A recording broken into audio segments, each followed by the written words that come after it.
Assalamualaikum warahmatullahi wabarakatuh. Alhamdulillah, kita harus senantiasa bersyukur kepada Allah SWT dan menyampaikan salawat dan salam pada junjungan Nabi besar Muhammad SAW.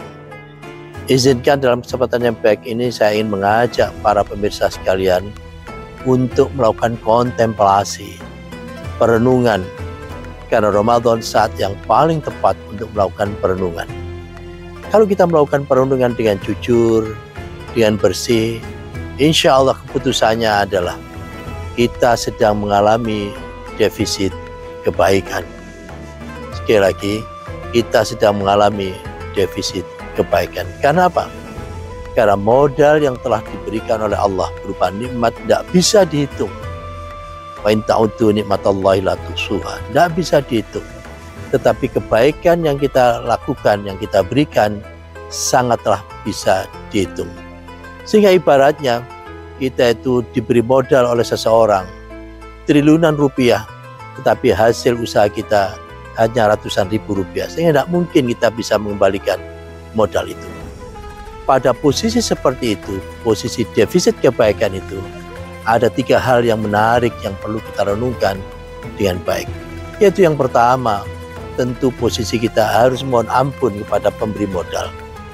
Karena kita tidak cakap mengelola modal itu. Bahkan seringkali modal itu sendiri kita korupsi untuk hal yang tidak dibenarkan sesuai dengan aturan pemberi modal. Yang kedua, kita memohon belas kasihan kepada pemberi modal. Dan tentu yang ketiga, sisa waktu yang ada kita berikhtiar untuk mencari suatu bisnis yang untungnya tebal dan tahan lama. Oleh karena itu, izinkan dalam kesempatan ini saya ingin berbagi pada bisnis apa yang untungnya tebal dan tahan lama itu. Tahan lama itu pengertiannya tidak hanya selama di dunia ini, tetapi tahan lama itu lintas batas dimensi waktu, baik di dunia ini maupun setelah kematian kita semua.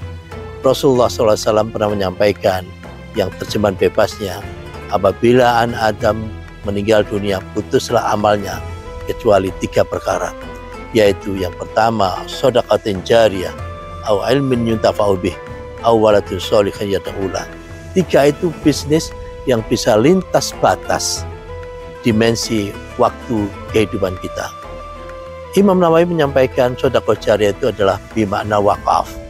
Oleh karena itu sekali lagi, siapapun orangnya yang dia bepergian tanpa membawa bekal, maka dia akan menjadi pengemis, bahkan dia akan menjadi gelandangan. Ibaratnya, kalau kita itu mau pergi ke Arab Saudi, maka modalnya adalah uang rial. Kalau kita mau pergi ke Amerika, modalnya adalah dolar. Kalau kita pergi ke Indonesia, tentu uangnya adalah rupiah.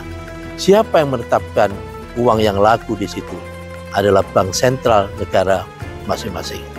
Demikian juga dengan analogi yang sangat sederhana itu. Bekal apa yang laku nanti kalau kita masuk dalam barzakh, dan itu pasti bukan lagi eksperimen coba-coba. Setiap orang pasti mati. Kita sudah mengetahui semuanya itu.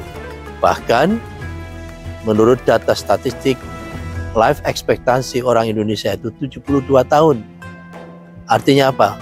Artinya rata-rata harapan hidup orang Indonesia itu 70 tahun, sehingga kalau kita berusia 60-an tahun, sisa hidup kita tinggal 15%. Oleh karena itu tidak ada cara yang terbaik bagi kita, kecuali ayo sama-sama kita melakukan kebaikan, bahkan kebaikannya itu bisa lintas dimensi waktu, baik waktu di dunia maupun akhirat. Dari situlah saya ingin mengajak pada hadirin sekalian, para pemirsa, ayo sama-sama kita bersedekah jariah, berwakaf. Baik wakaf berupa tanah, maupun wakaf berupa uang, maupun wakaf berupa saham, maupun wakaf dalam bentuk-bentuk yang lain yang diizinkan oleh syariah.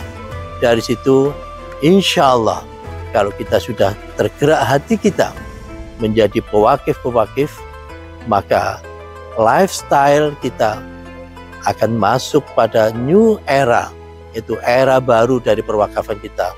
Wakaf kita jadikan sebagai lifestyle, yaitu gaya hidup sehari-hari.